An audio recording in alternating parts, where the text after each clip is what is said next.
ডালা ফেলছে এখানে এখানে, এটা এটা মনে হয় এই মধু না ভাইস্তিয়া? এইটা কি মধু যেন বলে এটা? ওই যে এক ভাই কাটতেছে, সেলিম ফরিদা এক ভাই কাটতেছে, ঠিক আছে? কালো জোড়া না তো, এটা হচ্ছে সরষার মধু। এই যে এটা খাঁটি সরিষার মধু। হ্যাঁ, খাঁটি সরিষার। এটা খাঁটি সরিষার মধু, যে ডালা কাটতেছে, ঠিক আছে? এই যে এদিকে ডালা কাটতেছে, আপনারা দেখেন কত সুন্দর মৌমাছি, ঠিক আছে, মধু কাটতেছে। যাও ওই জায়গায় যাও, দেখাক আমাদের। এই যে এদিকে অনেক সুন্দর মধু, ঠিক আছে? এই যে এটা এখন ডালাটা ভরে দিচ্ছে আবার নতুন করে। ভাই কয়দিন পরে হয় একটু বলেন ভাই? 10-12 দিন পর পর ভাই। ও 10-12 দিন পর পর নাকি এক একটা ডালা খুলে না? হ্যাঁ। ও কয় কেজি করে হয় এক ডালায়? একটা 1.5 কেজি ভাই। এক একটা 1.5 কেজি করে হয় আর কি। ঠিকানাটা বল।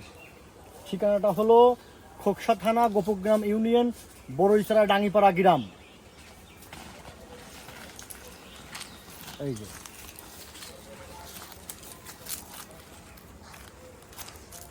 হাই বন্ধুরা, দেখেন এখন কত সুন্দর মধু। ওই যে দেখেন কিভাবে মশার কয়েল দিয়ে ই হচ্ছে, ঠিক আছে?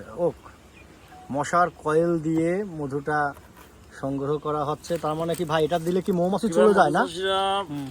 ও, ঠিক আছে ভাই, রানা ভাই পেজ থেকে আপনাদেরকে দেখাচ্ছি আমি। এখন সেটা দেখাবো। এই যে মধু সাইড দিয়ে দেখেন। আচ্ছা, এসলিম কাটি দেওয়ার দেবো রে এটা। হ্যাঁ এইটি হোক, এই যে সাইড দিয়ে মধু। সাইড দিয়ে মধু।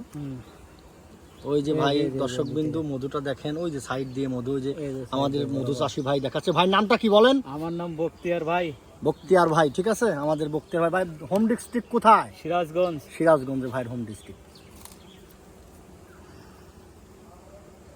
ওইটাও হয়েছে না? না এটা খায় নাই।